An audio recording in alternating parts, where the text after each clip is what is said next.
¿Qué tal? ¿Cómo están? Vamos a hablar hoy de un tema que no es un tema menor, el tema de los unicitarios. Los unicitarios creen que Dios Padre y Dios Hijo son la misma persona, que Dios Padre se cambia, digamos, de careta y se hace pasar por Dios Hijo, ¿no? Esa sería más o menos la idea. Es un error que proviene, por un lado, de aquellas personas ya en el siglo I que no lograban comprender que este Dios único, recordemos que la gente que está con Jesús, cuando Jesús camina entre la gente allá en Galilea, en Judea, bueno, esa gente es judía. Y esa gente judía tenía una idea de quién era Yahvé. ¿Quién era Yahvé? Bueno, Yahvé era el Dios único. Pero ese Dios único se presentaba durante toda la historia del pueblo hebreo como dos poderes. Y esto no había pasado inadvertido para los estudiosos del Tanaj, de la Torá. Ellos estudiaban, lo leían y esto estaba allí. No había forma de sacarse eso de encima. Estaba Yahvé, que hablaba de Yahvé, ¿cómo podía ser? ¿No? Si estaba ahí Dios, ¿por qué hablaba Dios de Dios? Yahvé hablaba de Yahvé o hacía cosas en nombre de Yahvé. Yahvé enviaba las piedras desde Yahvé para Sodoma y Gomorra y cosas así. Entonces, ya había una idea en el pueblo hebreo, en el pueblo judío, de que en el cielo, en el reino celestial, en la divinidad, había dos poderes, que no era uno solo. Esta idea de la pluralidad en la divinidad estuvo siempre. Cuanto más se analizaban los textos, más se revisaban las situaciones, más surgía este tema, dos poderes en el cielo, de lo cual hoy se habla de un binitarismo en el pueblo hebreo, en el pueblo judío, en el siglo I. ¿Por qué? Porque no podemos hablar todavía de Trinidad, porque el Espíritu Santo queda ahí a un costado. Pero que hay dos poderes en el cielo, para los estudiosos hebreos, los estudiosos de la Torá del Tanaj, estaba clarísimo. Había dos poderes en el cielo. Por lo tanto, cuando llega Jesús, el Mesías, y habla de que Él es uno de esos dos poderes, a nadie lo volvió loco, digamos. O sea, nadie se enloqueció, nadie se preocupó, nadie que reconocía a Jesús como Mesías veía un problema en que Él fuera aquel otro poder del cielo. Cuando Él dijo, yo y el Padre somos Ejad, aquellos que no estaban de acuerdo con que Él fuera ese segundo poder, lo quisieron matar. Pero los demás lo aceptaron porque estaban convencidos ya de que Él era el otro poder en el cielo. Porque tenemos que pensar esto, ¿no es cierto? Que muchas veces se pasa de manera así inadvertida. Jesús está cambiando los paradigmas del judaísmo o está hablando sobre un paradigma que ya estaba. Porque eso hay que pensarlo, hay que entenderlo.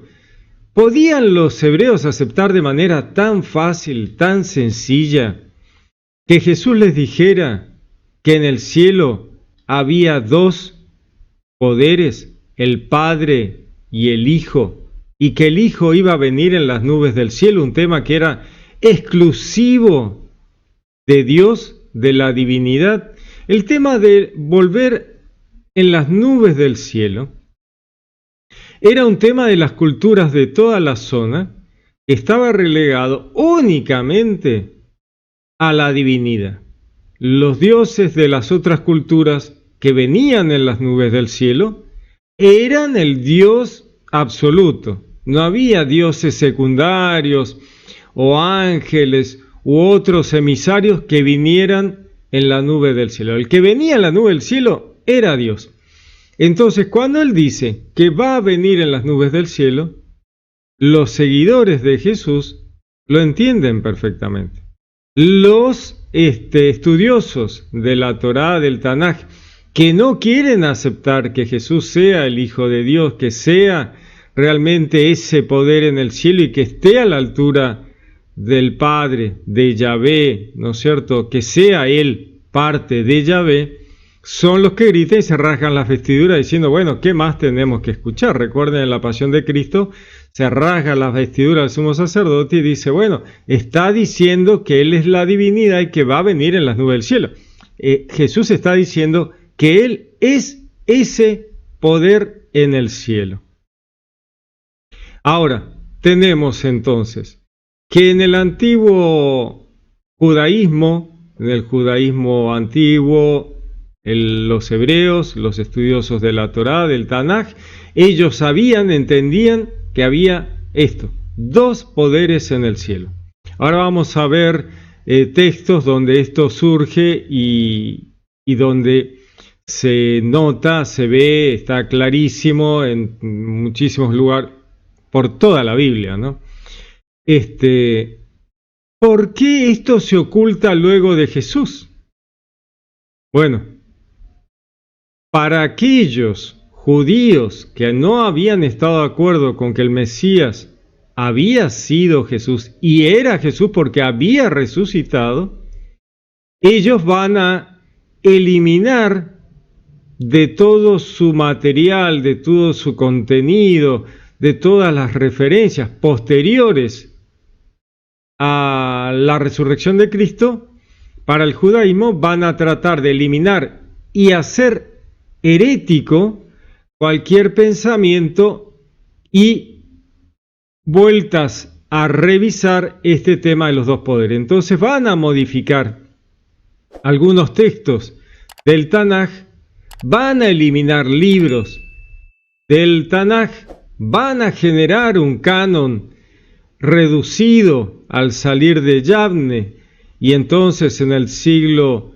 II, en el siglo III, ellos se van a ocupar con un trabajo laborioso de eliminar referencias a esos dos poderes, van a eliminar referencia a que al Mesías era Jesús en el Tanaj, van a preocuparse por hacer herético el pensamiento de los dos poderes en el cielo para que nadie se le ocurra dentro del judaísmo no mesiánico hablar de estos temas, para que la gente no se diera cuenta que realmente, estamos hablando de la gente judía, que no había reconocido a Jesús como el Mesías.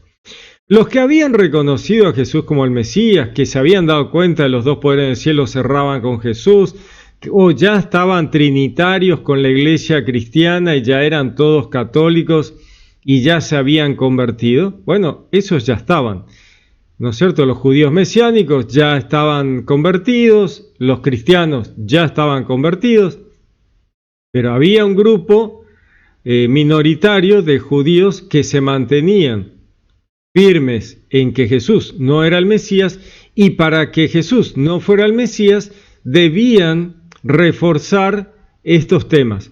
Decir, bueno, no existían esos dos poderes del cielo, eso es una herejía, y entonces van a generar material en el cual se va a demonizar a aquellos que intenten mostrar, analizar, estudiar los dos poderes en el cielo que están en el Tanaj y que siempre estuvieron y que siempre van a estar.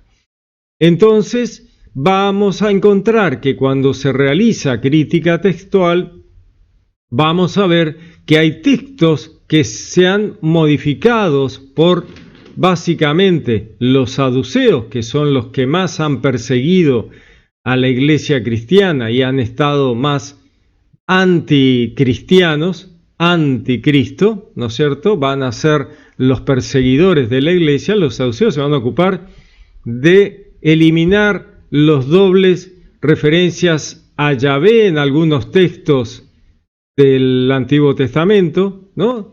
En lugares donde se decía, bueno, Yahvé dice y Yahvé entonces va a hacer lo que Yahvé había dicho, y entonces uno ve que hay dos Yahvé. Ellos van a tratar de eliminar en esos textos donde se duplica y uno ve que un Yahvé habla con otro Yahvé o un Yahvé le dice a otro Yahvé qué hacer, van a sacar uno de los dos para que quede uno solo. Pero esto, gracias a los rollos de Qumran, por ejemplo, se ha podido volver a textos antiguos donde de repente están los textos completos. Y estos textos completos van a estar en la Septuaginta que va a usar Jesús y sus discípulos. Obviamente, porque hasta el momento en que llega Jesús, la Septuaginta era un reflejo perfecto de los textos hebreos originales, donde todas estas cosas eran estudiadas, eran analizadas, las conocían, pero no era preocupante o algo que fuera a decirse, bueno, no se debe estudiar así, porque el Mesías no había llegado. Y ellos esperaban un Mesías que fuera un Salomón, un David. Pero cuando llega Jesús como Mesías, y es un Mesías pacífico, pobre, que no habla de riquezas y acumulaciones de la riqueza, que no habla de militarismos ni de revoluciones, entonces a ellos ese Mesías no le va a servir. Y por lo tanto, quedaba tan claro para la gente en ese momento que Jesús era ese segundo poder en el cielo que ellos habían estado hablando, enseñando, estudiando, y que ahora lo veían allí caminando con ellos y que había resucitado. O sea, era la divinidad que había resucitado. Entonces ya no lo podían tapar. La única forma era adulterar los textos. Tenían que adulterar los textos. Y eso fue lo que hicieron. Fue tan sencillo como eso. Quitaron donde se hablaba del siervo sufriente como persona, y lo transformaron en el pueblo de Israel, y eliminaron de esos dos Yahvé, eliminaron uno para que quedara uno solo. Pero hay temas que en los textos masoréticos siguen estando, ¿no? Porque el texto masorético es lo que ellos terminan fabricando luego de todos los toqueteos, ¿no? De haberle metido mano a la Biblia, terminan fabricando los textos masoréticos. Pero los textos masoréticos hasta un punto se animan a tocarlos y en otro punto terminan quedando los textos. ¿Y qué ocurre? Hay textos donde se habla de Yahvé y de Elohim en el mismo párrafo.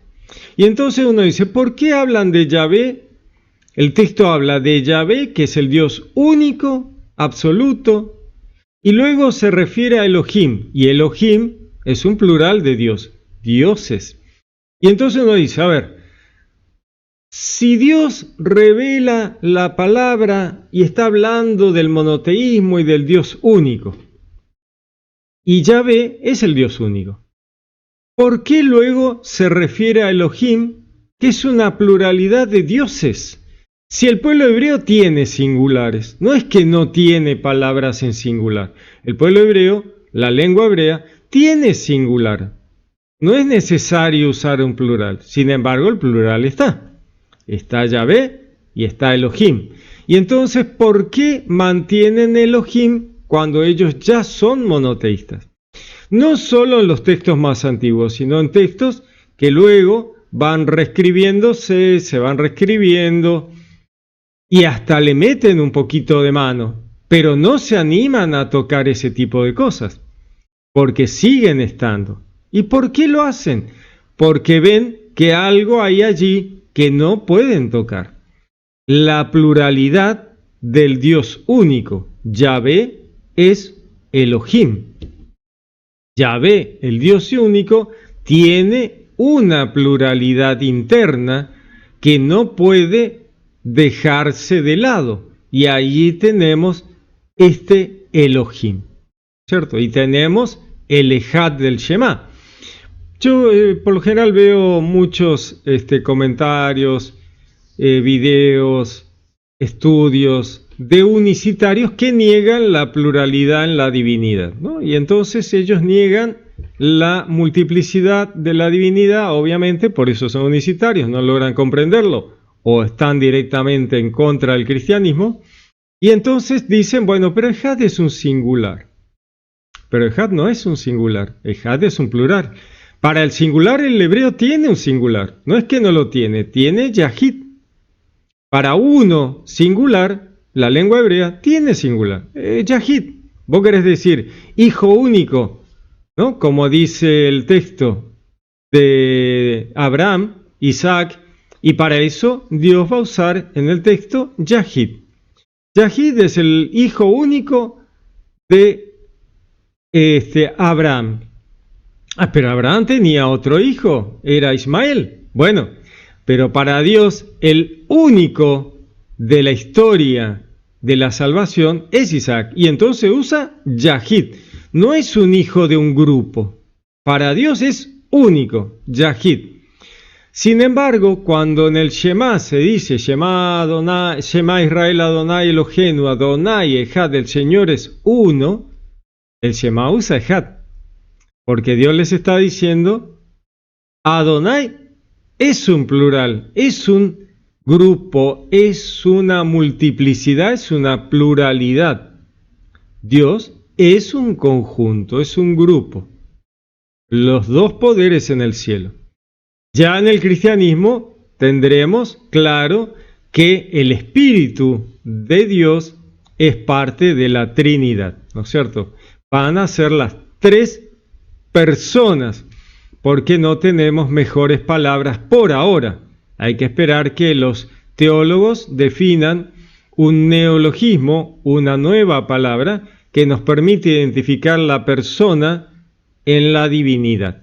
Por ahora usamos hipóstasis, persona, en una misma sustancia para decir que ese Yahvé que tiene una unidad en su divinidad, pero a la vez es plural y por eso tiene estos dos poderes en el cielo del antiguo judaísmo, ¿no? El Yahvé, el Yahvé, el Yahvé, el ángel del Señor, Elohim, ¿no es cierto? Este tema de Ejad, y luego vamos a tener el Espíritu de Dios, el Espíritu, el Ruach Adonai, el Ruach HaKodesh, el Ruach HaKadosh, el Espíritu de Dios, el Espíritu Santo, el Espíritu de Santidad, que va a ser el Espíritu tanto del Verbo como del Padre, tanto del Hijo como del Padre. Y entonces va a ser el Espíritu del ángel del Señor, va a ser el Espíritu del Señor, va a ser el Espíritu de Yahvé, va a ser el Espíritu de Dios.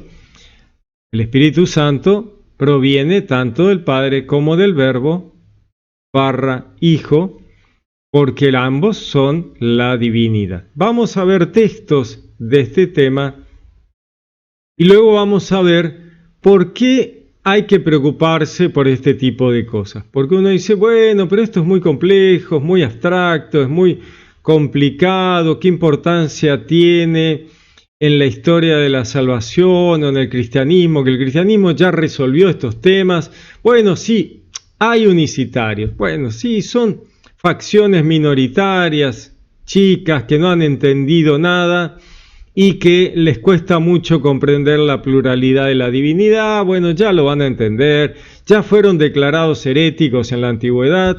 Ya en el siglo I eran herejes. Bueno, van a seguir siendo herejes siempre. Pero, ¿en qué afecta que existan este tipo de sectas o facciones que hablen de la unidad, la unicidad de Dios y nieguen que el Hijo sea persona distinta del Padre? ¿En qué afecta al cristianismo eso?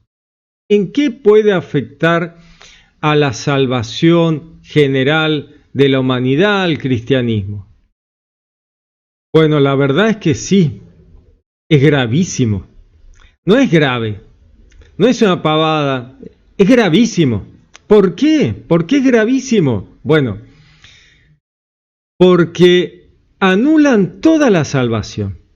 Si la gente se subiera a esa idea de la unicidad, va a llegar un momento en que la salvación va a carecer de sentido porque todo el paradigma del sacrificio del Hijo único, que es Cristo sacrificado, ¿no es cierto?, para salvación de la humanidad, pierde absoluto sentido y se deshace al pensar que el que muere en la cruz no es el Hijo, sino es el Padre.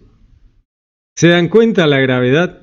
Porque a veces no parece que fuera algo importante. Dice, bueno, pero ¿qué importancia tiene? Habla a los unicitarios que piensen cualquier cosa, si total, ¿a quién le importa? Bueno, pero no, sí, porque hay un montón de gente que va pensando que el que murió en la cruz no es el Hijo, sino el Padre, porque el Hijo nunca existió. Ahí está la gravedad del asunto, ¿no? Entonces los unicitarios se vuelven locos para explicarle el engendramiento, ¿no? Yo lo veo a un señor, un pastor Polo, que él tiene su caballito de batalla, es cómo engendró el Padre al Hijo. Entonces él dice, bueno, el Padre engendró al Hijo en un momento del tiempo, y entonces a partir de ahí el Hijo empezó a existir. Entonces el Hijo es una creación del Padre, es una generación del Padre, es un invento del Padre, y el Hijo realmente, o sea, no existe. Entonces el que muere en la cruz no es una persona eterna distinta, no es la divinidad, es simplemente una forma del Padre, ¿no? El famoso modalismo. Ahora bien, si el Hijo es el Padre al estar crucificado, entonces el sacrificio del Hijo único no existió nunca. No pasó. Y entonces, ¿qué hacemos? Tenemos que seguir esperando al Mesías, porque no murió el Hijo único de Dios. El Dios que ya se esperaba que muriera el Hijo único, toda esa prefigura de Isaac y Abraham, del sacrificio, el primogénito, no pasó. ¿Se dan cuenta la gravedad del asunto? O sea, se anula a Cristo. Esta gente, los unicitarios, lo que están haciendo es destruir el cristianismo desde un lugar que muchas veces parece que no fuera importante, ¿no? El tema del modalismo, eso. Pero por algo se declaró herético, inmediatamente que apareció se declaró como herejía. Inmediatamente. Todos los concilios en los concilios se remarcó las personas de la divinidad, para eliminar el tema de los unicitarios y también para ir contra el arrianismo, que era otra herejía que bajaba a Cristo de su lugar de dos poderes en el cielo y de divinidad junto con Yahvé, pero por lo menos seguía manteniéndose el Hijo de Dios. Pero los unicitarios directamente destruyen lo del Hijo de Dios. Ellos dicen, no, el Padre fue crucificado haciéndose pasar por el Hijo, porque la cosa va por ahí. Es tremendo, o sea, es terrible. Y a partir de ahí, la salvación queda destruida, o sea, no existe más. No existe más porque el paradigma de la crucifixión del Hijo único y el sacrificio del Hijo único no está. No está porque es el Padre que hizo todo. Entonces no tiene sentido. Primero, el Padre pasa a ser un tipo que le miente a todo el mundo. El Hijo le mintió a todo el mundo. O sea, Dios pasa a ser un tipo absolutamente mentiroso que está engañando a todos con hacerse pasar por alguien que no es. Y entonces destruye el cristianismo. Si uno analiza fríamente a los unicitarios, son lo más anticristiano que hay. Es el absolutamente anticristianismo. están parados en la vereda del enemigo directamente, porque destruyen todo el paradigma de la salvación. Destruyen la crucifixión del Hijo único de Dios. O sea, están destruyendo todo. Yo no sé si ellos tienen conciencia o lo hacen a propósito. Si lo hacen a propósito, van a tener que dar serias explicaciones a Dios cuando llegue su momento. Y si lo hacen porque la cabeza no les da, es hora de que se pongan a estudiar. Porque el daño que hacen al cristianismo es tremendo. Es tremendo. Y la gente que los sigue y los escucha, están cayendo en un error de anticristo directamente. Después ellos dicen, no, pero hay que bautizarse en el nombre de Jesús. Claro, porque están negando a todo lo demás. Están negando a la Trinidad. Entonces dicen, nadie que no seas bautizado en el nombre de Jesús puede ser salvo. No importa si seas bueno o malo, no tiene ninguna importancia para ellos, ¿no? Lo escuchaba este pastor Polo diciendo, no importa si sos bueno o malo, lo importante es que te bautices en el nombre de Jesús. Si no te bautizas en el nombre de Jesús, entonces estás perdido. Ahora, fíjense cómo se suben según les convenga a una cosa u otra. Reconocen a Jesús para unas cosas y los niegan para otro, ¿no?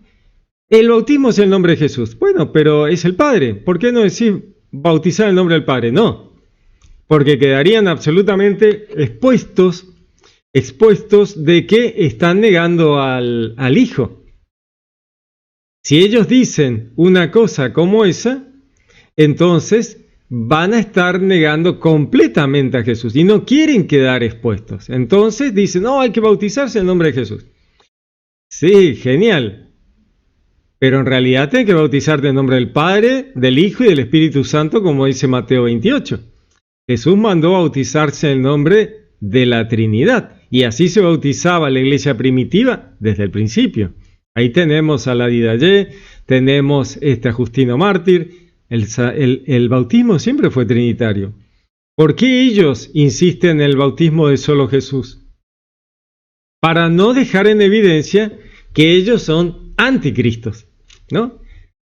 Pero cuando le decís, bueno, pero ese Jesús del bautismo, ¿quién es? No, es el Padre. Pero Jesús no es una persona. No, la única persona es la del Padre. Y entonces, ¿por qué no decís bautismo del Padre en vez de decir bautismo de Jesús? No, porque el bautismo es en el nombre de Jesús. Claro, porque vos no querés demostrarle a la gente que te sigue y confía en vos que vos no crees en Jesús. Ahí está el tema, ¿no? Entonces, no hay... Yo, sinceramente, no creo que sean... que no saben lo que están haciendo. Yo creo que saben bien lo que están haciendo y lo están haciendo mal a propósito. Porque si no, ya hubieran dicho, el bautismo es en el nombre del Padre, y ya está, punto, se terminó. En el nombre de Yahvé.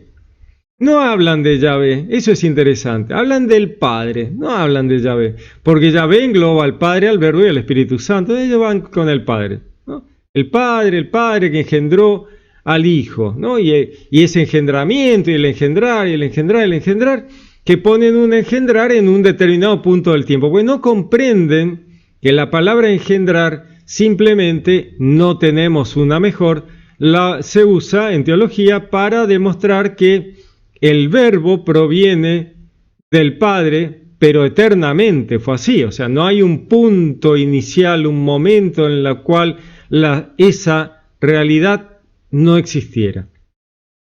El Padre hubo un momento en que no podía hablar. El Padre hubo un momento en que no tuvo sabiduría. El Padre hubo un momento en que el Padre fue imperfecto. No, el Yahvé siempre fue perfecto, siempre tuvo al Padre, al Verbo y al Espíritu. Hubo un momento en que no tuvo al Espíritu. El Espíritu es eterno. El Verbo es eterno, la sabiduría es eterna. Siempre estuvieron, no hubo un momento en que no existieron. Entonces es coeterna y de la misma sustancia. ¿Por qué lo niegan? Quieren poner el engendramiento, del cual tanto hablan y se llenan la boca porque tienen como caballito de batalla eso, lo ponen en un momento, lo engendró en un momento del tiempo. No, no existe eso. O sea, entonces tenés que decir que Dios antes era imperfecto. Bueno, yo quiero escucharlos y decir, Dios era imperfecto y se perfeccionó después. Yo quisiera escucharlos, ¿no? Porque eso no tiene sentido. Pero más allá de que entiendan o no entiendan la eternidad, entiendan o no entiendan la divinidad, lo que sí entienden es que están yendo contra la persona de Cristo. Y de esa manera están haciendo patriapasianismo. Y eso es una herejía. Están diciendo que el que muere en la cruz es el Padre. Vamos a ver un poquito textos de este tema para poder entender algunos detalles y verlos en los textos. Vamos a ver el patripasianismo, ¿no? Que es este tema de que el Padre sea el Hijo, ¿no? Entonces, vamos a ver un poquito este material que les preparé. En la teología cristiana ortodoxa se afirma que aunque el Padre y el Hijo comparten la misma esencia divina, lo que se llama homoousios, son personas distintas, hipóstasis distintas dentro del Dios único. Pero por el contrario, si se sostiene que el Padre y el Hijo son la misma persona, como lo dice el modalismo o el unicitarianismo, el unicitismo, esto acarrea enormes y graves consecuencias para el significado de la muerte de Cristo como expiación y paradigma mesiánico. ¿Cuál es el riesgo del patriapasianismo? El modalismo fue combatido ya en el siglo III porque al negar la distinción personal entre el Padre y el Hijo, esto conlleva que Dios, el Padre, sufrió y murió en la cruz. Es decir, que el mismo Dios se hace a sí mismo sacrificio, el mismo Dios Padre se hace a sí mismo sacrificio y se elimina al Dios Verbo, al Dios Hijo, ¿no? Dios es siempre el mismo, es el único, pero hay un Padre y hay un Hijo, hay un Padre y hay un Verbo encarnado siendo el Hijo de Dios. Si el Padre y el Hijo son la misma persona, entonces se deshace. Ya no hay ni Padre ni Hijo y simplemente Yahvé muriendo en la cruz. Y todo parece simplemente una comedia, un tema teatral, ¿no es cierto? El patriapasianismo sostiene que el Padre y no Dios el Hijo se encarnó y sufrió en la cruz por la redención de la humanidad. Y esto es tremendo. Este error se denominó patriapasianismo. Patripasianismo, ¿no? De padre y de pasión. Fue refutado por Tertuliano en su Contrapraxias en el 220 después de Cristo, fíjense que temprano, y por Hipólito de Roma en su Contra Noeto, precisamente para salvaguardar la distinción personal necesaria para la expiación vicaria. Estas cosas son tremendas y ya se vieron en el siglo II, en el siglo I, en el siglo III y se ven hoy. Muchas de estas cosas fueron promovidas por los judaizantes, porque obviamente sabemos que el pueblo hebreo, el pueblo judío que estudiaba el Tanaj, sabía bien de los dos poderes en el cielo. Entonces, esto no era necesario, ¿no? Esto era un error innecesario. Sin embargo, ¿por qué ocurre? Bueno, porque hay alguien que está manejando esto, ¿no? Dándole manija a esto, para que aquellos o que no entendieran o que lo hicieran a propósito cayeran en estos errores. Tertuliano, entre el 160 y el 220, fue uno de los primeros escritores cristianos en criticar explícitamente el patripasianismo, particularmente contra los seguidores de Praxias, un defensor del modalismo. En Adversus Praxeam dice en el capítulo 1, Praxias llegó a Roma y allí introdujo su herejía afirmando que el Padre mismo sufrió. Esto es el patripasianismo, y que el Padre es el mismo que el Hijo. Este Praxias, por eso es contra Praxias el trabajo.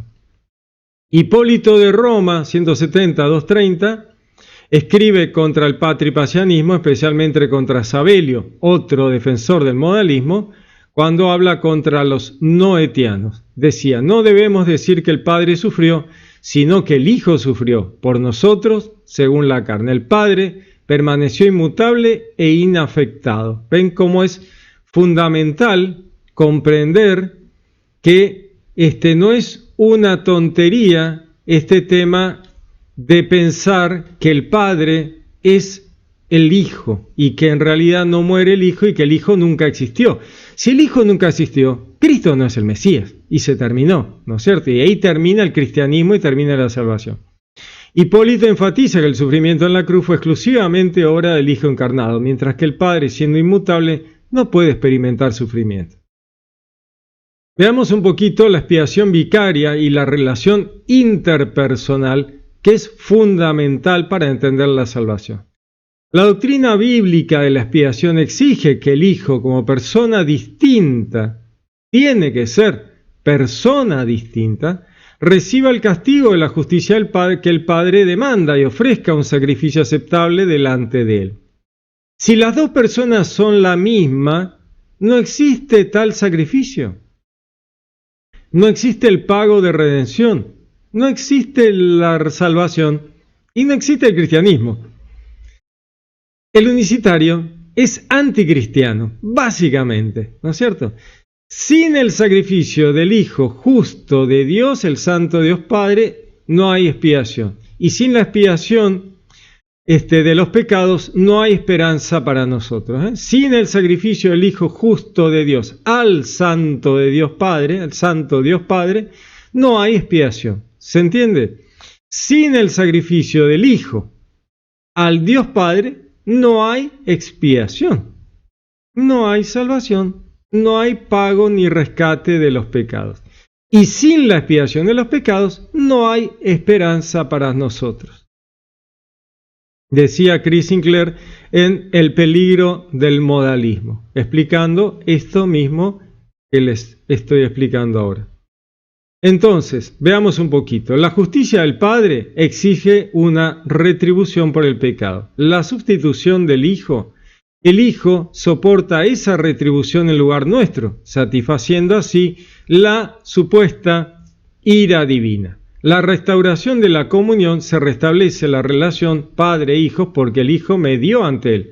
¿Cómo va a ser mediador el Hijo si el Hijo no existe y es el Padre? El Padre media ante sí mismo, no existe. O sea, ¿cómo el Padre va a mediar ante sí mismo? Entonces se diluye la mediación. Se diluye la mediación del único mediador, Cristo. ¿Se dan cuenta que el unicitario niega la mediación de Cristo? No hay un Cristo mediador, porque si el Cristo es el Padre, ¿cómo el Padre va a mediar ante sí mismo? No existe. Y se termina el cristianismo, se termina la salvación y todos volvemos a un estadio anterior a la llegada del Mesías. Volvemos a hacer lo que los judíos no mesiánicos sostienen. ¿Quién puede ser que empuje a los unicitarios? Se dan cuenta que inmediatamente encontramos al culpable de este asunto, ¿no? Si el Padre y el Hijo fueron la misma persona, no existiría entonces retribución recibida ni ofrenda presentada, entre dos hipótesis distintas y por tanto se desdibuja por completo la mecánica del perdón y la salvación personal. No habría intercambio ni sacrificio vicario. Bueno, el unicitarismo es anticristiano, directamente, está parado del lado del enemigo, directamente. No le busquemos nada intermedio o menor, ¿no? El cristianismo es la llegada de la salvación para la humanidad y el unicitario trata de borrar todo y hacer desaparecer todo. Así que hay que tener cuidado. Aquellos que se suben a este pensamiento unicitario sepan qué es lo que están haciendo y el riesgo que están corriendo. El concilio de Nicea del 325 decidió que una misma sustancia, homoousios del Padre y del Hijo, dos personas, hipóstasis distintas, necesarias para el gesto de amor y sacrificio recíproco. Así la muerte del Hijo en la cruz es acto de entrega personal al Padre y a la vez acto propiamente trinitario de reconciliación del mundo con Dios. el Concilio de Nicea está resolviendo tanto el gran problema unicitario que permitía que los emperadores romanos fueran la divinidad al dejar que Jesús fuera un Dios secundario, como decían los arrianos, y por otro lado está destruyendo también la herejía unicitaria, ¿no? Porque está hablando de una misma sustancia y de dos hipóstasis, en realidad tres hipóstasis, Padre, Hijo y Espíritu Santo, con lo cual también se deja claro que los unicitarios son herejes. Lo que pasa es que estos primeros concilios fueron mucho más preocupados por el arrianismo, que sí era un riesgo tremendo en la lucha contra el paganismo y este tema de las idolatrías, como era el emperador de Roma, que era un dios, y el arrianismo les permitía a los emperadores romanos seguir siendo un dios, y entonces al aclarar con exactitud o acercarse a un buen desarrollo trinitario, los concilios van a tratar de eliminar tanto a los unicitarios como a los arrianistas. Entonces, el riesgo de sostener que el Padre y el Hijo son la misma persona conduce al patripacianismo, según el cual el propio Padre sufriría y moriría en la cruz. Anula esto la expiación vicaria, al no haber un ofreciente y un ofrecido diferenciados, dos personas distintas. Si la persona es la misma, se terminó el sacrificio, no hay tal. Desdibuja el paradigma mesiánico cristiano que requiere un intertrato personal, interpersonas, dos personas dentro de la Trinidad para que el sacrificio tenga real valor redentor. El patripacianismo fue una herejía temprana en la historia del cristianismo, como ya hemos dicho, y surgió en el siglo II, III. Esta doctrina sostenía que el Dios Padre mismo había sufrido en la cruz, identificando al Padre con el Hijo como si fueran la misma persona, lo que llamamos modalismo. Los padres de la Iglesia respondieron a esta herejía rechazándola firmemente y defendiendo la distinción entre las personas divinas dentro de la Trinidad. Ya habíamos hablado de Adversus Praxeam. En el capítulo 9 decía, si el Padre y el Hijo son el mismo, entonces el Padre murió en la cruz. Lo cual es absurdo, absolutamente absurdo. Decimos que el Hijo sufrió, no el Padre. En estos textos Tertuliano argumenta que el patripacianismo confunde las personas divinas y viola el principio de la Trinidad, que distingue claramente al Padre, al Hijo y al Espíritu Santo. San Ireneo de León, 130 al 202, Ireneo, aunque no menciona explícitamente el término patripacianismo, critica la idea modalista que subyace a esta herejía al defender la distinción entre el Padre y el Hijo.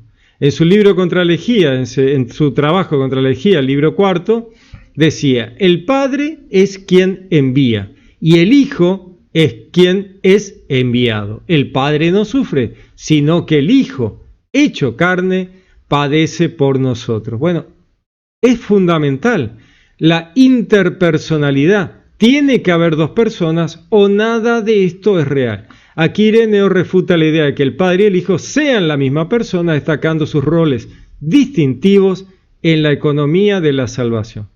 Noviciano, entre el 200 y el 258, Noviciano, un teólogo romano del siglo III, escribió sobre la Trinidad y rechazó el patripacianismo en su obra de Trinitate, en el 250 después de Cristo.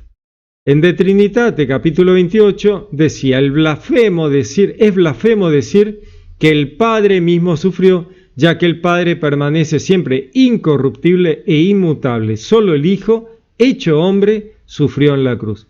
Noviciano argumenta que atribuir sufrimiento al Padre contradice la naturaleza divina, que es inmutable e impasible.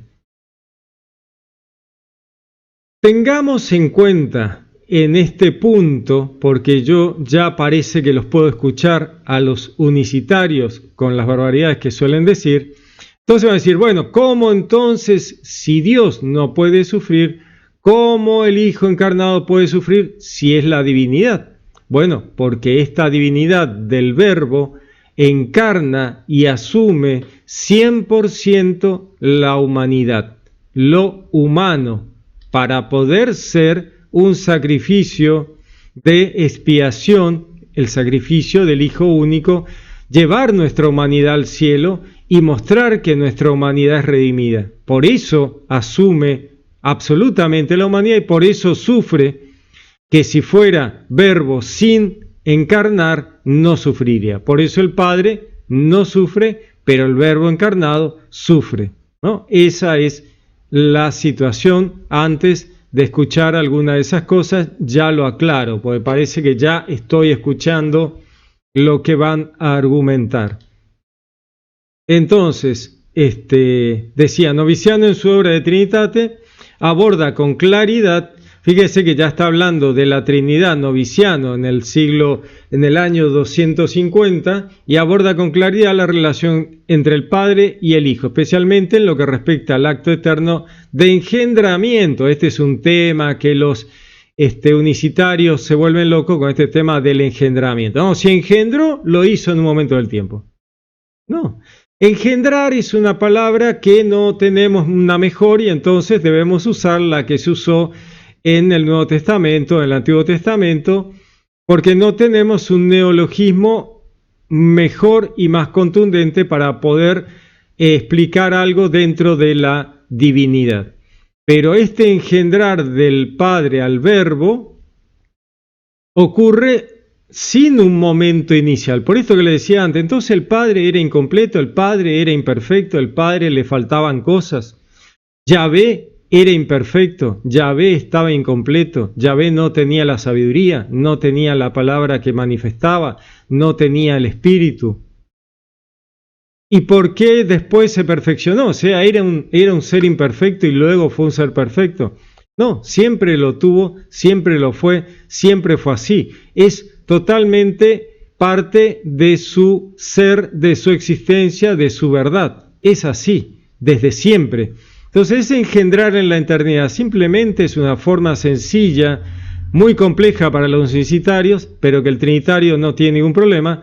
Es una forma sencilla de decir que el Verbo proviene del Padre y el Espíritu Santo proviene del Padre y del Verbo. Pero no hubo un momento en que eso no fuera así. Siempre fue así. Ese es el punto. Siempre fue así. Este tema es central para defender la distinción personal entre el Padre y el Hijo, entre las dos personas, las dos hipóstasis, mientras se mantiene su unidad en la naturaleza divina, el homoousios. Dios es uno.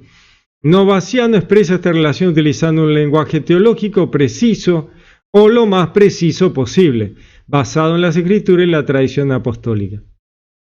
El engendramiento eterno del Hijo, el tema unicitario, el caballito de batalla, de poner, no, ya lo dijimos, en algún momento del tiempo. Bueno, no existe tal cosa, ¿no? Eso no tiene un tiempo, no tiene un momento del tiempo, sino es absolutamente en un tiempo de presente continuo en la eternidad. Noviciano enfatiza que el Hijo no fue creado ni tiene un origen temporal. Ahí está el punto.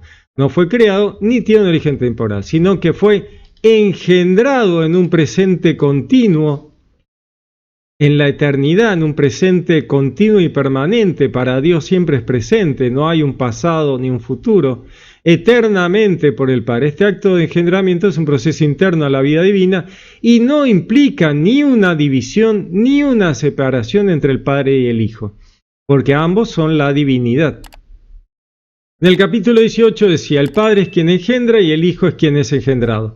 Aunque ambos son de la misma sustancia, no son la misma persona. Son dos hipóstasis distintas, son dos personas distintas, eternas, coiguales, coeternas, y forman parte de Yahvé.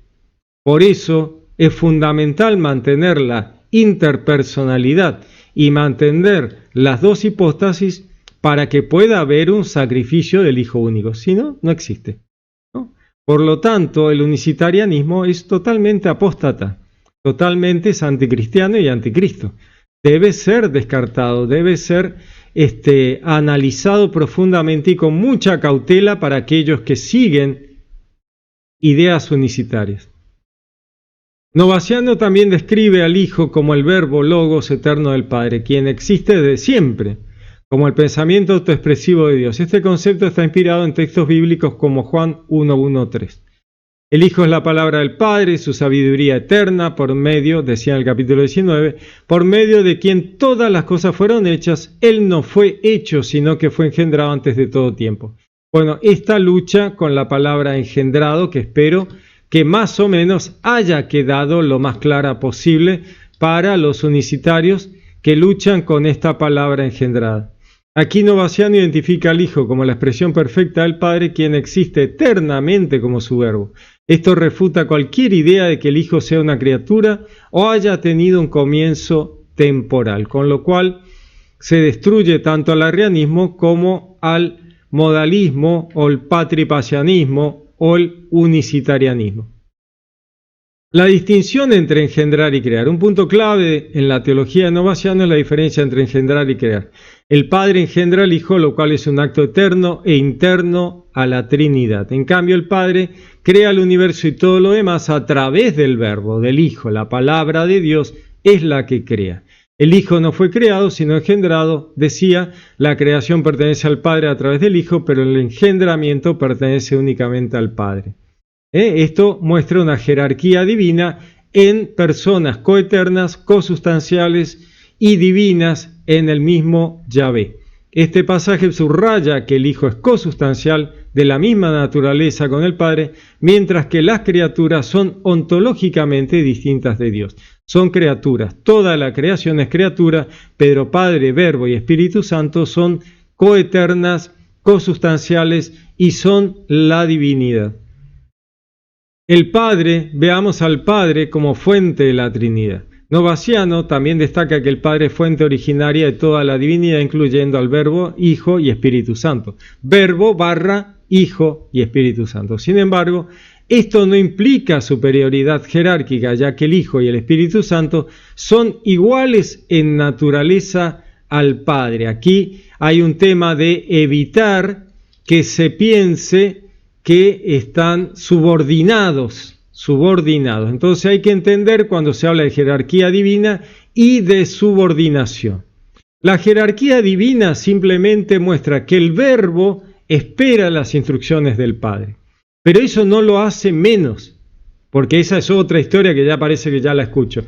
No lo hace menos al Verbo en relación al Padre. El Verbo es todopoderoso, es eterno, es la divinidad.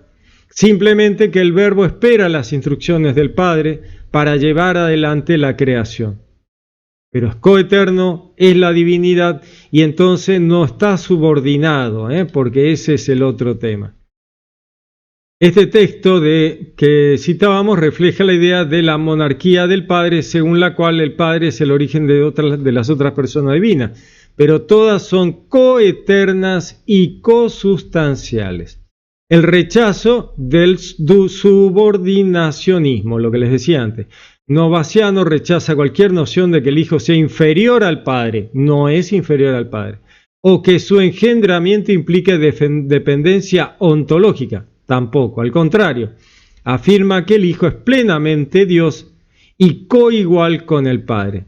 Decía, el Hijo es verdadero Dios, igual al Padre en majestad y poder. Su engendramiento no implica debilidad ni inferioridad, sino que es un acto eterno de la divinidad. Esta afirmación refuerza la ortodoxia cristiana frente a herejías como el subordinacionismo, que consideraban al Hijo como inferior al Padre.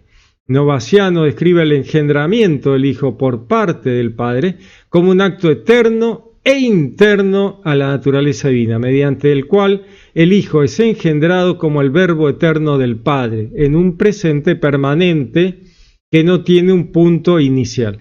Esta relación no implica desigualdad ni temporalidad, sino que refleja la perfección y unidad de la Trinidad. Sus enseñanzas anticipan conceptos desarrollados posteriormente en los concilios ecuménicos como el de Nicea, donde se estableció formalmente que el Hijo es homoousios de la misma sustancia con el Padre. Los padres de la Iglesia rechazaron unánimemente el patripacianismo, considerándolo una herejía que confunde a las personas divinas y compromete la doctrina trinitaria. Sus escritos enfatizan la distinción entre el Padre y el Hijo, así como la inmutabilidad del Padre frente al sufrimiento encarnado del Hijo. Aquí vamos a ver un poquito de los poderes, de los dos poderes en el cielo. Vamos a hacer un repaso rápido por los dos poderes en el cielo para no extendernos ya demasiado, porque esto ya está un poquito largo. Pero como ya hablamos de los dos poderes en el cielo, me parece que sería bueno mirar al menos un poco. Por ejemplo, en el libro Eclesiastés, en el 12.1, se dice: recuerda tú, creadores, porque la palabra que se usa en este versículo de Eclesiastés 12 es un plural. Creadores, no creador, creadores. Si se ve el hebreo, es un plural. En Job 35:10 dice: ¿dónde están mis hacedores? No hay un hacedor, hay hacedores. Otra vez es un plural en el hebreo. En Sabiduría 18 dice, por ejemplo: cuando un sosegado silencio todo lo envolvía y la noche se encontraba en la mitad de su carrera, tu palabra omnipotente, cual implacable guerrero, saltó del cielo desde el trono real en medio de una tierra condenada al exterminio, empuñando como afilada espada tu decreto irrevocable. Se detuvo y sembró la muerte por doquier, tocaba el cielo mientras pisaba la tierra. Tu palabra omnipotente, algo que es solamente de la divinidad. Tu palabra omnipotente saltó del cielo desde el trono real, llevando como afilada espada tu decreto irrevocable. La palabra omnipotente, que lleva tu decreto. O sea, fíjense que aquí tenemos dos posiciones de la divinidad. Mientras su palabra se ha desprendido de Yahvé, y es independiente, trae el decreto de Yahvé, pero es omnipotente. Por lo tanto, hay dos personas separadas omnipotentes. Isaías 54: porque tú, esposos y tus hacedores, aquí de vuelta, esposos y hacedores son plurales. Yahvé Sebaot es su nombre y el que te rescata, el Santo Israel. Tú esposos y tú hacedores, Yahvé Sebaot. O sea que tenemos a Yahvé único, pero tenemos que es plural, hacedores y esposos. Aquí otra vez tenemos la pluralidad en Yahvé único, algo que no es necesario en el texto. ¿Y por qué está? Porque es imprescindible mantener la pluralidad en la unidad. Por eso el texto usa plurales cuando podría haber usado singulares, esposos y hacedores, Isaías 54. Zacarías 2:7, pues dice, así dice Yahvé Sebaot, que tras la gloria me ha enviado a las naciones que os dejaron. El que os toca a vosotros, la niña de mis ojos, toca. Y aquí que yo alzo mi mano contra ellas y será despojo de sus mismos esclavos. Sabréis así que Yahvé Sebaot me ha enviado. Así dice Yahvé Sebaot, que tras la gloria me ha enviado, que Yahvé Sebaot me ha enviado. O sea, Yahvé Sebaot dice, Yahvé Sebaot es enviado. Yahvé Sebaot está en dos lugares y situaciones distintas, diciendo que es el que yo moraré en medio de ti, y sabrás así que Yahvé Sebaot me ha enviado a ti. Fíjense que aquí vemos que Yahvé Sebaot, que es el único Dios, aparece en dos formas distintas. Yo moraré en medio de ti, sabrás que Yahvé Sebaot me ha enviado a ti. ¿Quién es el que morará en medio de ti si Yahvé te ha enviado? ¿Se dan cuenta? O sea, sabéis que Yahvé Sebaot me ha enviado y yo moraré en medio de ti, sabrás así que Yahvé Sebaot me ha enviado a ti. Y yo moraré en ti es Dios. pero acá está Dios que ha enviado a Dios. Yahvé envía a Yahvé. Bueno, estos son el tipo de cosas que el judaísmo que recibe a Jesús tenía en mente. Vino el ángel de Yahvé y se sentó bajo el terebinto de Ofrá, Jueces 6, que pertenecía a Joás de Abiezer. Su hijo Gedeón majaba trigo en el lagar para ocultárselo a Madián. Cuando el ángel de Yahvé se le apareció y le dijo: Yahvé contigo, valiente guerrero. Si Yahvé está con nosotros, ¿por qué nos ocurre todo esto?, le preguntó Gedeón. Entonces Yahvé se volvió a él y le dijo, fíjense, Yahvé se volvió hacia él y dijo, esperen un poquito, Yahvé no estaba ahí, pero sí, el ángel de Yahvé se le apareció y le dijo, Yahvé contigo, valiente guerrero. Y Yahvé se volvió hacia él y le dijo, vete con esa fuerza que tienes. Yahvé le respondió, yo estaré contigo y derrotarás a Madián. Gedeón se dio cuenta de que era el ángel de Yahvé y dijo, ¡ay, mi señor Yahvé! Pues he visto al ángel de Yahvé cara a cara. Está viendo a Dios cara a cara. Fíjense que esto es tremendamente confuso.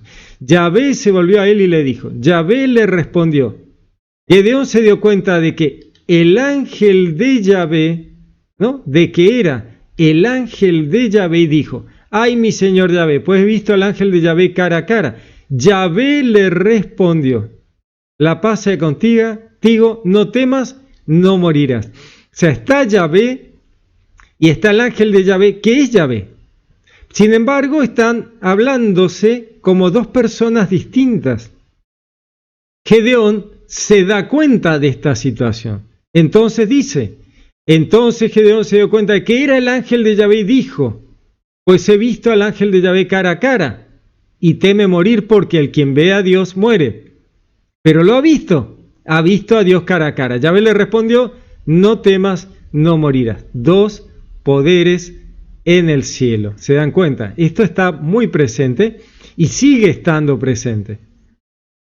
Génesis 48. Y bendijo a José diciendo, el Elohim, en cuya presencia anduvieron mis padres Abraham, Isaac, el Elohim ha sido mi pastor desde que existo hasta el presente día. El ángel me ha rescatado de todo mal. ¿Por qué usar Elohim plural y luego hablar del ángel en singular? ¿No es cierto? El Elohim es un plural, dioses. Sin embargo, está hablando, el ángel me ha rescatado. Elohim es Dios, es Yahvé, pero es un plural. Y luego habla de que el ángel me ha rescatado de todo mal. ¿Y el ángel? ¿Quién es? El ángel de Yahvé, la divinidad. Nuevamente tenemos estos dos poderes y plurales, ¿no? Elohim, en cuya presencia anduvieron mis padres, el Elohim que ha sido mi pastor, el ángel que me ha rescatado de todo mal, bendiga a estos muchachos, sean llamados por mi nombre como el de mis padres, el ángel de Yahvé, el ángel de Dios, esa es el segundo poder en el cielo, obviamente es Jesús. Daniel 7, vamos a ir terminando con esto, pues ya se ha extendido mucho. Yo seguía contemplando las visiones de la noche, y aquí que en las nubes del cielo, venía como un hijo de hombre. Solo el que viene en las nubes del cielo puede ser Dios, la divinidad, pero viene un hijo de hombre, se dirigió hacia el anciano y fue llevado a su presencia. Aquí tenemos dos poderes en el cielo, ¿no? Tenemos las nubes del cielo, el Hijo del Hombre, Dios. Pero se dirigió hacia el anciano, Dios. Tenemos los dos poderes. Entonces, a él se le dio el imperio, no el reino de todos los pueblos y naciones, lengua le sirvió. Su imperio es un imperio eterno que nunca pasará, su reino no será destruido jamás. Algo que es de la divinidad. Acá tenemos los dos poderes en el cielo. El Hijo del Hombre viniendo en las nubes del cielo, una persona de la divinidad, y el anciano, la otra persona de la divinidad, coeternos, todopoderosos, la divinidad, los dos poderes en el cielo. Podríamos seguir, tengo muchísimos más ejemplos, pero creo que con esto tenemos un panorama, yo creo que bastante completo, de este tema de por qué no ser unicitarios. El peligro del patripacianismo, ¿por qué es anatema directamente? Es una herejía tremenda. ¿Cuál es el riesgo terrible de destruir el cristianismo si uno se sube a este tipo de herejías unicitarias? Por otro lado, también es necesario entender todas estas cosas para comprender por qué los judíos aceptaron tan fácilmente que Jesús era divino. Porque ese es un tema, ¿no? ¿Por qué el judaísmo de aquella época le acepta a Jesús ser la divinidad? Porque ellos, habiendo analizado el Tanaj, entendían y sabían que había dos poderes en el cielo. Y allí veían cerrar el mesianismo perfecto. Jesús era el segundo poder en el cielo. Y ahí tenían el Padre, el Hijo y el Espíritu Santo. Cerraba perfectamente la Trinidad con todo lo que habían estudiado, habían analizado, habían profundizado, tratando de comprender el Tanaj. Así que ellos se dan cuenta de que por fin todo cierra perfectamente. Luego, el judaísmo no mesiánico va a tratar de transformar eso en un tema herético. Olvidan y dejan atrás lo de dos poderes en el cielo, pero eso va a quedar permanente en la tradición hebrea judía porque ya no había forma de ocultarlo. Y hasta hoy se sigue hablando en el judaísmo de los dos poderes en el cielo y del binitarismo, que luego en el cristianismo perfeccionado se va a entender como trinitario directamente con el Espíritu de Dios y el Espíritu Santo. Muy bien, espero que esto les haya servido, que puedan unir las piecitas rompecabezas para comprender los riesgos de las herejías, ¿no? Para tener más claro por qué no hay que dejarse caer en errores que parecen tontos pero que son gravísimos. Y pregúntenle los unicitarios a sus pastores que si Jesús en realidad es el Padre, ¿por qué el bautismo es en Jesús y no es en el Padre? A ver qué le dicen. Me encantaría conocer la respuesta de sus pastores. Si la consiguen, déjenmela aquí en los comentarios. Me encantaría saber qué le han contestado. Les mando un gran abrazo, que Dios los bendiga, los saludo con gran afecto. Les habló Pablo Castro.